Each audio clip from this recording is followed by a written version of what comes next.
ये वीडियो देखने से पहले मैं आप सभी लोगों से रिक्वेस्ट करना चाहता हूँ कि देखो, अगर आपके पास प्रॉपर टाइम नहीं है, प्रॉपर सिस्टम नहीं है, प्रॉपर डिसिप्लिन नहीं है और minimum capital requirement criteria fulfil नहीं होता है तो प्लीज़ ट्रेडिंग के अंदर मत आइए। म्यूचुअल फंड के अंदर इन्वेस्टमेंट कीजिए।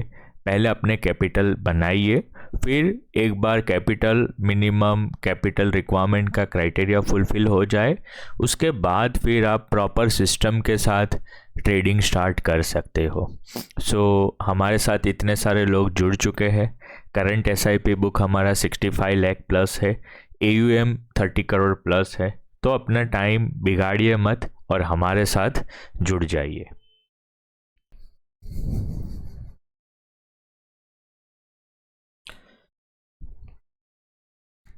ल्यूपिन का मार्केट कैप है करीबन 1 लाख करोड़ के ऊपर, 1,01,000 करोड़ के ऊपर का मार्केट कैप है। रिसेंटली रिजल्ट्स बहुत ही फैंटास्टिक आए हैं। रिसेंटली जो भी रिजल्ट्स आए हैं लास्ट 2-3 क्वार्टर के, बहुत ही फैंटास्टिक आए हुए हैं। मैं पर्सनली ये कंपनी को ट्रैक कर रहा हूँ।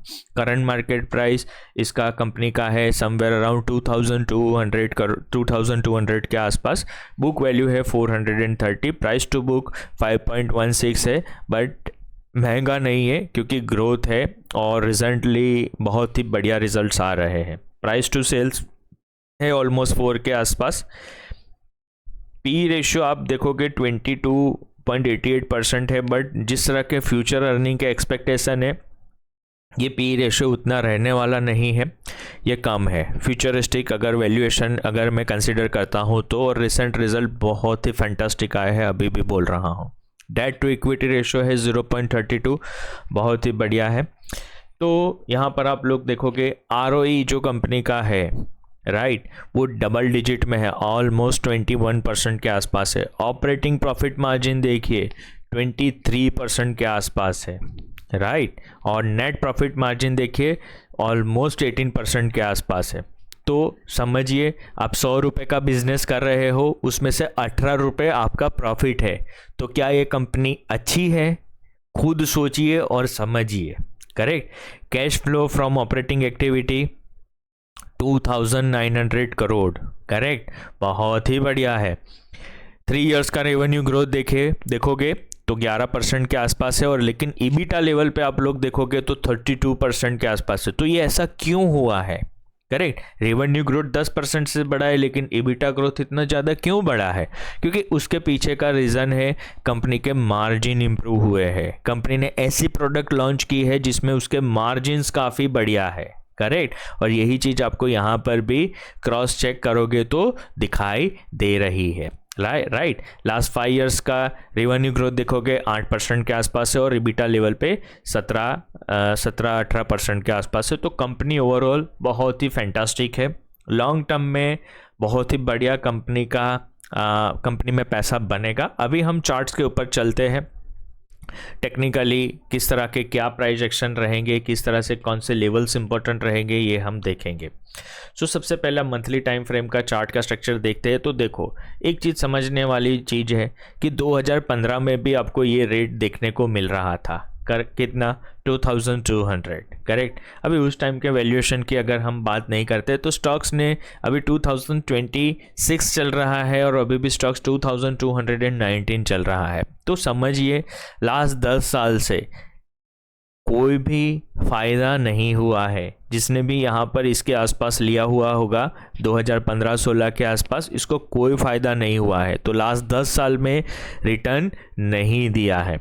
अब मंथली टाइम फ्रेम के ऊपर यहाँ पर हम देखते हैं, यहाँ पर बहुत ही बढ़िया स्ट्रक्चर्स थे। प्राइस यहाँ पर आया और यहाँ से ही स्टॉक्स ने रॉकेट के जैसा मूव दिखाया है 600 रुपये के आसपास से, करेक्ट। अभी मनी मशीन इंडिकेटर की बात करते हैं तो देखो, जैसे ही ये नो ट्रेड के अंदर से निकला, फर्स्ट बाय का सिग्नल आया, बहुत ही फैंटास्टिकली देखो 950 के आसपास का जो बाइंग लेवल्स था, उसके बाद ये स्टॉक्स 2400 तक गया है। अभी भी बाय के सिग्नल्स चल रहे हैं, अभी भी बाय के बाद लॉन्ग एग्जिट नहीं आया है। तो स्टॉक के अंदर स्ट्रेंथ, पूरा स्ट्रेंथ अवेलेबल है। मंथली के ऊपर कोई भी सेलिंग लेवल नहीं है, सिर्फ ये एक इम्पोर्टेंट लेवल है 2400 के आसपास का मंथली के ऊपर ये इम्पोर्टेंट लेवल है। कोई भी वजह से स्टॉक के अंदर कोई भी खराबी आती है, मार्केट में कोई भी खराबी आती है, लोअर लेवल्स आने कौन से इम्पोर्टेंस है 1970 से लेके 1836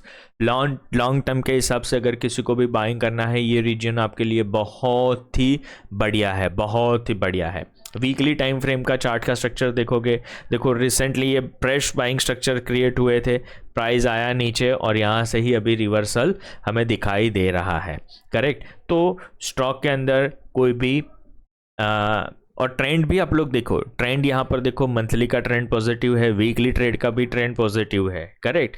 तो every decline is a buying opportunity, trend के साथ हमें प्ले करना चाहिए, करेक्ट। और मनी मशीन इंडिकेटर के ऊपर अगर हम देखते हैं तो देखो मूवमेंट थोड़ा स्लो है, उसके लिए नो ट्रेड के अंदर है, लेकिन बाय का सिग्नल यहाँ पर कंटिन्यूसली चालू है, प्लस ये बॉक्स डिसकंटिन्यू भी हो गया है, बाय का सिग्नल कंटिन्यूस चालू है। तो स्टॉक के अंदर पूरी स्ट्रेंथ बनी हुई है, पूरी स्ट्रेंथ बनी हुई है।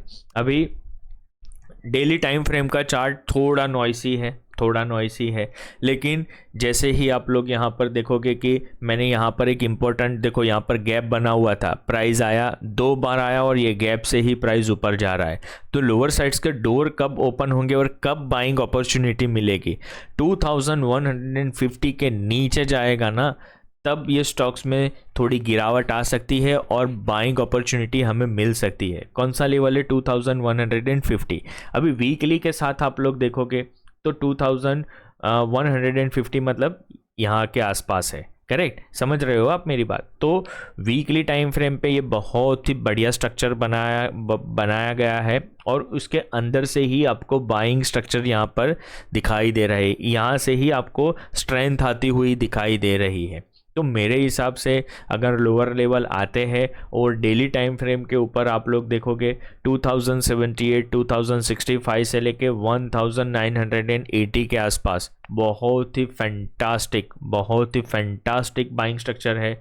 और बेस्ड ऑन रिजल्ट जिस तरह से ये स्टॉक आया दिखाई दे रहा है, रिजल्ट दे रहा है, every decline is a buying opportunity. Recently यहाँ पर गैप से बाइंग हो गया है, तो मैं ऐसा विश करूँगा कि ये गैप फिल हो जाए और यहाँ के आसपास आपको आता हुआ स्टॉक दिखाई दे और यहाँ से फिर आप लोगों को अच्छा बाइंग अपॉर्चुनिटी दिखाई दे। और डेली टाइम फ्रेम के ऊपर एक फ्रेश सेलिंग यहाँ पर दिखाई दे रहा है 2358 से लेके 2400 की रेंज में, करेक्ट। तो ये रीजन में जब भी स्टॉक्स आएगा आपको एक थोड़ा हल्का सा सेलिंग भी आपको देखने को मिलने वाला है। यही लेवल्स वीकली के ऊपर, वीकली के आसपास भी है 2403 का लेवल, मंथली और वीकली दोनों टाइम फ्रेम पे है ये लेवल्स, करेक्ट। और डेली टाइम फ्रेम पे फ्रेश सेलिंग यहाँ पर दिखाई दे रहा है। तो मेरे हिसाब से ये रीजन में आपको गलती से भी लॉन्ग पोजीशन नहीं बनानी है। अगर ब्रेकआउट की एक्सपेक्टेशन है तो इस लेवल का ब्रेक होने का क्लोजिंग बेसिस के ऊपर इसको ब्रेक होने दीजिएगा, उसी टाइम उस टाइम पे काम कीजिएगा, अदरवाइज़ यहाँ पर आप फंसने के पूरे चांसेस हैं, करेक्ट। और कोई भी वजह से कुछ भी खराबी होती है मार्केट में, लोअर लेवल आता है, ये वाला जो रीजन है 2065 से ले 1985 का बहुत ही फैंटास्टिक लेवल है, बहुत ही फैंटास्टिक। और यही सब लेवल्स ये फ्रेश लेवल के साथ कोइंसाइड हो रहे हैं। देखो 1978 और ये डेली टाइम फ्रेम का लेवल देखो 1980 के आसपास। तो यहाँ से बहुत ही फैंटास्टिक ये स्ट्रक्चर है, तो ये स्ट्रक्चर मिस मत कीजिएगा। आए तो किस तरह का प्राइस एक्शन होता है ज़रूर से आप लोग देखिएगा दोस्तों।